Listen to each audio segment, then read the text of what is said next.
All right, man. First off, I'd like to thank you for doing this interview with the Hype Magazine tonight. My boy, no problem, man. It's a And- pleasure. yes, sir. And to get started, can you tell the fans and listeners who you are and where you from? I go by the name of Tuski. I'm from Detroit, Michigan. Okay. Been rapping about like 2 years now, man. So just kind of really jumping into it, and just trying to get my feet wet right now. So, with you coming from Detroit, do you think it made it easier for you or harder for you to get into the industry? Um, I mean, well, I wouldn't say I'm fully in the industry yet. I'm kind of still up and coming. Still trying to make a name for myself. But Okay. I guess if you putting out music, you're technically in the industry. So, I mean, it Yeah. could go either way. It's been good and it's been bad. It's been good. Considering that Detroit is kind of getting their shine now, so people are a little Yeah. bit more eager to work with guys from Detroit, whether you're famous or not. They're just like they hear Detroit and they like, oh, we know the Yeah. sound, and they trying to get next to it. So I say it makes it easier in that sense, but it also makes it harder because if you don't really fit that specific mode of what Detroit music Yeah. is right now, people are kind of like, and then, and that's kind of what I've kind of fallen into, because I definitely do have the Detroit flavor to it, but I've always been kind of different, and that's been, in life, period, just growing up in the different paths I've taken and stuff like that. So, um, it's been good and bad, like I said, because they kind of try to put you in a box though sometimes. So I've been trying to break out of that. Now, and it's really cool to hear you say that you're just getting started or you're so humble about what you've accomplished. 1.4 million on SoundCloud, 145 songs you've released. Like, I understand being humble and you're new to this, but you're putting up a lot of great accomplishments so far that we're going to highlight tonight for you. What made you want to get in the industry or do music or get involved in the first place? I know you come from sports and stuff like that, so we'll get into that a little bit. But what made Yeah. you do the industry, music in the first place? I say just kind of just my environment really. I've Yeah. always been surrounded by a lot of artists, and even playing football, like we would always have guys on the team who made music still. So it's kind of always like quietly been a part of my life, but kind of stepping out and transitioning from that sports world to music. Yeah. That like I said, stepping out of the sports world, I was kind of looking for something else to do, because that took so much time out of my life, like literally every day I'm working out, I'm doing something trying to get towards it. So it kind of almost left me with the empty feeling once Yeah. I was done with it. So in a way, I've kind of replaced that with music. Yeah. Now, I seen an interesting story, an interview you had. You were actually trying out or getting ready to do something with football, and you went to the studio and was like, "Hold on, this is better for that." Like, how did your family and friends react to that? Like, you're a successful football player, you're doing all these great things, and then you say, "Hey, I want to do music." How did people respond for that? I mean, they responded how do you would imagine. They're kind of like, Yeah. "What the hell are you doing?" And what's really going on. But um, what I kind of tell people is like, well, for one, like although I am humble, as you spoke on before, I'm probably the most confident man on earth. So I feel Yeah. like if I Yeah. put my mind to anything, I can make it work. And at that time, I was kind of there was a lot of stuff going on with COVID, and a lot of uncertainty, and then also in my sports career, I had a lot of problems. Like I was kind of getting in trouble a little bit here and there, and that Yeah. made it tougher for me. So I would say it would really make push me into that was it was a lot. It was mentally a lot, just keep getting told no over and over and over and over, and then kind of feeling helpless because, once you get to that top level, it's really out of your hands. It's not really about Yeah. talent, although talent is definitely a big deciding factor, but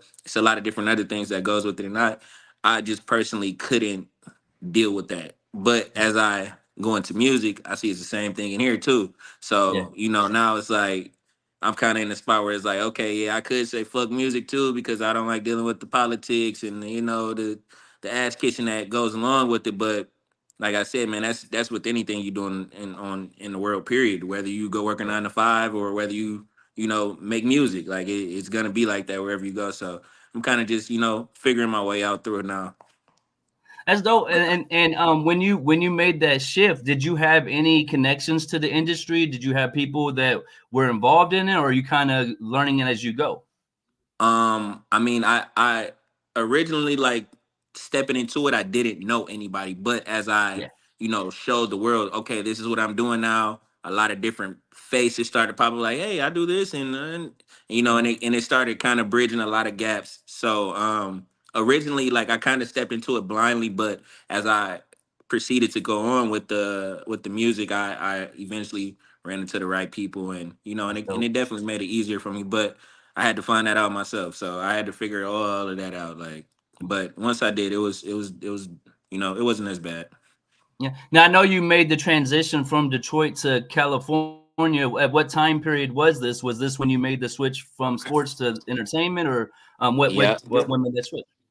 Yep, exactly. So around that time, like I said, this was around COVID. So I Yeah. was just kind of like bouncing around, just going to different states, working out for different teams, and I had a lot of friends who lived in Los Angeles. So I kind of took a pit stop here, like, oh, let me just go hang out with some friends, and that Yeah. just ended up turning to me staying for 4 years because it got to the point where Yeah. I'm like, all right, well, I don't got any more workouts for teams, and Mhm. I'm kind of feeling like it's a little dead end on the sports side. So I'm like, well, I don't want to go back to Detroit.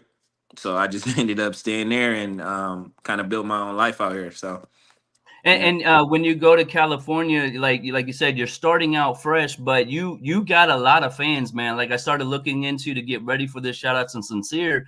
Like people really love your music, and I think it's because you being from Detroit, you have a unique style to yourself. Like it's a Yeah. laid back style, but very lyrical, very barred up and stuff like that. So how did people in California respond to your style of music and first time they seen you perform, and what was the reactions? I mean, honestly, I hate to sound like I'm kind of like downplaying myself, but I see the support, but I feel like it's really been hard for me to really Mm, connect and like bridge over that because of just what the position that music is in now and kind of like the quick TikTok era, and yeah, it's kind of like I'm more so trying to give game within my music, but who wants to hear that? So, yeah, I kind of have conflicts here and there, but the people who get it, and that's what I really do it for, because like I live for those moments where it's like, I'll be outside and I'll go to a concert and somebody will yeah, spot me and they'll be like, man, I really love your music, bro. This music got me through this, that, and that. And it's like that's what I do it for. Like I don't of course we want to make millions of dollars, and we of course we want to be the most famous rapper and yada yada, but I really, when I make my music, I go for that personal connection, because when I'm speaking about stuff, it's either things I've been through or things I've seen other people close around yeah. me experience. So I they responded, to answer your question, they responded good, but I still feel like they ain't heard me yet, man. So we got some Well, that's work to because do. you're still hungry. Like, do you think coming from sports, coming from that arena, being in the starlight like that, does it make it hard for you to see the success you're having with music? You know what I mean? Because your camera went out. Okay, so do you think it makes it harder for you to realize the success you're having because you've seen uh, success in other areas? I mean, I like I said, man, I'm just more so of a realist, bro. Like, and Yeah, I've been really lucky to be around a lot of guys yeah, from the state of Michigan and from even other different states. Like I've built really good relationships with guys who I see doing it on a very high level, yeah, and I'm just aware, like, yeah, although those numbers are good and this and that and blah, like I really have a lot of work to do, and I got to do it yeah. fast. So All right, okay. I mean, So, it's and I agree with that. I love your music, and like you said, it might not be TikTok style, but it kind of reminds me of a currency. It kind of reminds me of that lane. Like you got a cult yeah. following of fans. So I see you're putting out content consistently. So like stuff like that. Are you traveling and going to different areas, or are you more staying in LA right now? Yeah. I get out and travel a lot. I Okay. definitely travel a lot, especially over the last 2 or 3 years. I've definitely been getting out, traveling, trying to rub shoulders and meet different guys, and I've definitely accomplished that, I can say, in my eyes, because shoot, I've like any guy that I consider in my lane, as far as, and obviously not like the OGs, like you said, like Currency or Yeah. Wiz Khalifa, or guys along those lines. I haven't met those guys and created relationships yet, but people in my lane that I personally want to make music with, I've been able to make music with just from Dope. traveling and bumping into them and stuff like that.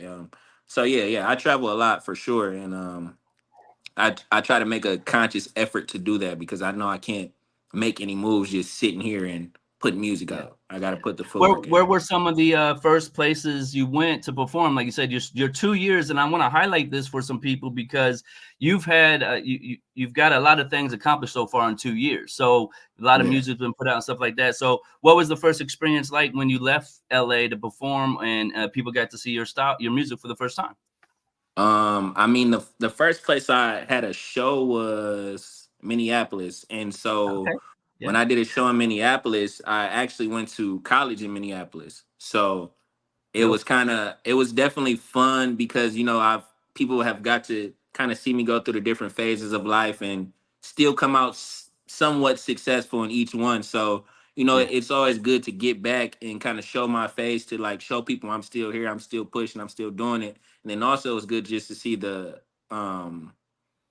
receive what they were giving me. They were showing me love, man. There was a lot of people who knew my stuff, and it was Yeah. really motivating because it kept me going. Because at that point, when I even did the show, I was kind of on the edge, like, man, shit, I don't know if I can really do it because it's just like, man, it be so much other shit that goes Yeah. into Yeah. it that's outside of music. So Yeah, I was yeah, gonna that ask you, definitely was with encouraging. with that, I know you got a very strong team around you. Once again, shout out Sincere and Sam. Yeah. How do you maneuver through all the politics, the BS that goes on with being in this industry? It's not just your talent you got to worry about, but it's all that. So how are you dealing with that? Yeah. Shoot, I'm going. I'm just going with the flow, rolling with the punches, man. At this point, like I said, but like I said, it's definitely good to have that experience, going through sports and dealing with the politics and Yeah. that, because as I said before, it's not any different really, and it's kind of like I've learned in sports that I can't get what I want by outbursting or outlashing. It's almost Yeah. more of like Yep. a technical game, a mind game in a sense, because if you show that emotion that this is getting to you, they're gonna use that. So it's Yep. like when I run into roadblocks as far as political things and get into this room or got to know this guy, I kind of always just take my time with it and Yep. just really just analyze the situation and understand my end goal and understand how I can get there. So I would say I've taken a very tactical approach to it. Okay. Um, Yeah. and that's kind of where what I think I'll continue to do, because like I said, you can't really show emotion in this. If you show the emotion, they eat you alive. Now we mentioned the SoundCloud, over 145 songs. Like, what's the process or the strategy you had? Did you know going into releasing music you wanted to release consistently, or did you pick up on your fans liking that constant interaction with them, or how did you decide to keep releasing so much content? I guess. Like I said before, I kind of feel like I have a lot of time to make up because I'm kind of starting so late within this. So it's like I kind of felt rushed in a sense. And then I'm also a guy where like I'll listen to a song and I'll be like, oh yeah, I like it. And then I'll release it and hear it for a day and be like, oh fuck, it's annoying. I don't even want to hear it. So to do that, I'll be like, oh well, just wait, I got a better song. Let me see what you like about this. Yeah. And I kind of just not unconsciously kind of just got into that type of flow of it, just kind of in being flawed and trying to be a perfectionist. So like that's really Yeah. what it really ended up being. And then also I just kind of like seeing the instant interaction. Like if I like a song, or if I think a song has potential, I'll put it out, like I said, on my SoundCloud, just to see like, Yeah. okay, this pick it up, because like it's got to the point now where I've built a decent amount of followers on there, so they Yeah. give me an Yeah. honest opinion of what's good or not, because I'll literally see it. If I put a song on there and I know usually first 24 hours they do like 200, or if I and then I put this on there and it did 500 in 24 hours, I'm like, oh yeah, this is one of the ones, because they Yeah. keep tapping it. So it's kind of like almost like my personal science experiment on SoundCloud. Like when I put music out there, I just kind of I do that to test the ear. So No, I love that strategy because it allows you, like you said, you interact with your fans and you get real feedback immediately from the people that like your music to know, is it worth spending money on marketing? Is it worth going to get a feature? Bingo. Do you ever think about re-releasing any of these songs, maybe update the songs or add features and stuff to it, or you just want to Uh, keep that where it already is? I've definitely lately been thinking of doing that because like I said, Yeah. I've had a few songs on there that have done really well, but like it only can do so much, coming from my platform because like I only have 9,000 on Instagram and 1,000 on SoundCloud. So it's like I do think of it sometimes like, maybe if I re-release this and then put it out, but then also I kind of like the allure of kind of being unknown. Like I've kind of almost Okay. liked Yeah. falling into that because I understand once the right person hears it, that'll just make this music even better because then they'll go back and be like, oh damn, well he Yeah. has a lot of polished music I haven't even heard, and Yeah. so I feel like in the end, like good music will always be appreciated. So, um, you just got to give it time sometimes. No, I definitely agree with that. You also specialize in really dope videos for all your releases. Like, who's the people behind your videos, and how's it feel when the fans are giving this amazing feedback and comments you get on how clean they look, how professional they are? Yeah, that's one thing I super stress. Like, if anything, I almost Yeah, stress that more than making the music. Like, because I feel like even if you have a bad song but a fire video that's eye catching and can yeah, can keep the fans entertained, I feel like that's more powerful almost sometimes than the actual music. So, it's definitely been a journey working with a bunch of different videographers. But right now, I'm currently working consistently with a guy named Nick Mays. He does a lot of okay, my stuff. We have a lot of good unreleased music, but I mean videos. But yeah, I definitely g- go really hard on the optics of that because I feel like I said, sometimes my music gets um underappreciated because people just aren't in that mood to really consume what I'm yeah, trying to give them out. So how I try to bring them to the music is through the visual, and yeah. so like I said, yeah, I take that super serious, like as far as visuals and stuff like that. Now I know you got a new project coming, 2007, featuring Fresh Pair. So, do we have any timelines, release dates, or anything we can share with the public? And what's making you release the project called 2007?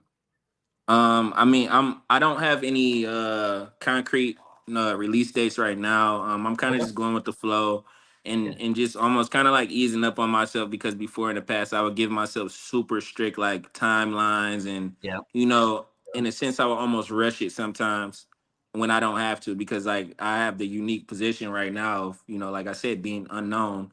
Um so I have time. I Yeah. have time to do this because I don't have a million fans DMing me all day. Hey, we need this drop, like and I got my little 10 to 20 guys that DM me, but Sure. I still don't have to rush it. So now I'm in a phase of kind of like almost trying to not perfect it, but I want to really just show the growth in my music. So I'm not rushing this project, but um if all goes well, I do want to release it sometime in July. But Okay. I don't That's have dope. anything concrete right now with that. Yeah. Now, you also, like we mentioned, your manager Sam Basquiat. How did you guys meet up, and how's the experience been working together and creating this dope movement you guys got? I've actually been knowing Sam for a long time. Like me and Sam, we play sports together. Okay. And Yeah. he's also grown up in the Michigan area. So I've always known Sam and always been cool with Sam. And then, as of recently, like me and him just kind of like really put our heads together because I was, you know, venting to him a little bit just about like where I think I can improve at and what I need. And he's Yeah. he's in a position now where he has a really strong clothing brand. He's Yeah. traveling, doing tours and stuff with different guys and rubbing different shoulders. And essentially he's in rooms that I'm not able to get in. So I know if I have somebody who's genuinely pushing for me, not just pushing for me because possibly they can make a dollar off of me, somebody who actually wants to see me win, I feel like that's the missing piece because he has that genuine care for my career along with the So, connections that I need to, step in the room. Because like I said, at times, bro, it's not even about the music. It's literally about who you know. Like I've seen it plenty of times where, guys have gotten features just because they his friend or, yep. guys have gotten record deals because they know him. Like, and that's, you know, I can't be mad at me because that's how the game goes. So, you know, I'm kind of just like, now it's at the point where like, okay, I see how this is how the game played. Okay, let me get my pieces on the board now. So, you know, that's kind of where we in where we at right now with it. So I'm really excited to see what me and Sam will end up doing. Nah, it's really dope, especially with them having the clothing line. Like you said, with your artistry, you're gonna probably sell a lot of merch to your fans. You got a diehard. You can see you're building a fan base, and you're doing the touring, and you know you have a clothing line behind you like that. So I really I like that. The Fresh Pair song, man. I love the video. Like you said, your videos are really important because you have a laid back style to you, but the Yeah. visuals always keep you engaged with it. So what was the response to Fresh Pair for you with your fans? And, you know, I mean, how excited are they for this new project coming tentatively in July? Yeah, they've really enjoyed it, and like I said, like that's kind of what I do it for is, Yeah. you know, just really putting a full project and art of the music together. So, Yeah. they responded to it really well. Shit on Instagram, that's like one of my top reels right now, and I only Yep. posted that reel one time. So, you know, it just for the low amount of marketing and effort, for lack of a better word to say, in Yep. that song, it definitely they definitely responded well to it, and it's kind of like it's definitely encouraged me to, you know, now roll out what I really have, you know, because Yeah. that was a good song and stuff like that, but I just kind of wanted to put it out just to kind of show people the direction I was going in, more so Yeah. than like, hey, this is my hit song. It's just more so like, hey, this is a taste tester, this is what's going on, and we gonna do it big next, you know. So Yeah. that I was definitely encouraged by what I saw from that last video. Yeah, I see you have a strategy on Instagram where you're like, "Hey, I'm gonna drop a new song, put 100 comments, and I'll do that for you." I Yeah. always see artists never reach that 100, but you always do it, man. So I salute you on Yeah. that. Yeah, they definitely always get it done. I need to start raising the number. Well, not just that, but activate them. You know what I mean? Like Yeah. if you can put a comment in my thing, then show me you shared it in your story, or you know what I mean? Like Yeah. you start building that fan base that way because they do love your music. I've seen a lot of people they're constantly liking and commenting what you're doing for that. Mhm. So now are you doing? I know you're new to the music, 2 years, and with social media, are you doing anything with the AIs, the NFTs? Are you involved with any of that new stuff, or not yet? Not yet. I definitely want to get into the AI stuff because it's just so much you can really do with that. Yeah. Especially like with videos and like even like one of a guy from Detroit, Veeze. Obviously everybody's familiar with him. He just put out a video to his last recent song, and he Okay. had like an AI face swap of Justin Timberlake on his face, and I was like, wow, that's crazy. Like it Yep. definitely kind of got my wheels turning a little bit with, you know, like the possibilities you could do and things you could bring to life with that. So it's definitely a good asset if you use it in the right way. But you know, obviously people are gonna try to use it in incorrect ways, and you know, had the stuff earlier in the year where they had the AIs copying people's voices and shit. Like it's crazy, bro. But it's the world we live in now. Yeah, a lot of times you got to use it, but then adapt it to yourself. Like so many people just want to copy and paste it. You can't copy and paste it. You use it and then make it personal, make it more your own, Yeah. and that's what makes it stand out. If people want to reach out to you besides Instagram, what's your preferred method? And if it's an artist or a DJ looking for drops, what's the best way to contact you? I mean, shoot, like you said, the best way is definitely Instagram. Okay. I'm actually very active on SoundCloud as well. So you know, if you know, DJs or producers or anybody, like they see my songs, sometimes they'll message me on SoundCloud, and I've connected with quite a few people through SoundCloud. Okay. So I'd say if not Instagram there, or you know, just anywhere. I'm very active and on my phone, so I'll always see it 9 times out of 10. What's your name on Instagram and what's your name on SoundCloud My name on if Instagram they is haven't Fuck Tuski. found you So yet? it's FUCK2SKI. And it's the Okay. same thing on SoundCloud and Instagram Hear me? and my Twitter as well. Yeah. Okay, dope. And then outside of music, what do you like to do for fun? If you got downtime, not at the studio, what are you doing to enjoy yourself? Man, just hanging with the guys, man, playing video games, doing anything, bro. I'm really not a hard guy to, entertain. I'm either in the house playing.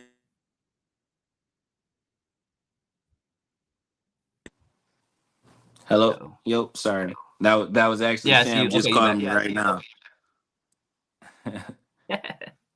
Tell me he's got Yeah, perfect yeah. timing. I was about to say, do you got any It's, shout outs you want to give either people who's been supporting you since day one or who are part of the team now? man, like shoot, just keep it short, man. I appreciate everybody supporting me, man. Shout out to my team, Sam and Sincere. And and shout out to you as well, giving me this platform and this opportunity to speak today. Yeah, and I'm looking forward to the music, man. Sincere, I'll tell you, I love breaking records, so I'll put the fresh pair out as soon as this interview's done tonight. This will air next Monday. We pre-recorded, but I appreciate your time tonight, man. I'm a big fan of your music, and I'm looking forward to seeing what you do next, man. All right, bro. I appreciate it, man. Thank you so much. Yes, sir. Salute. Salute, bro.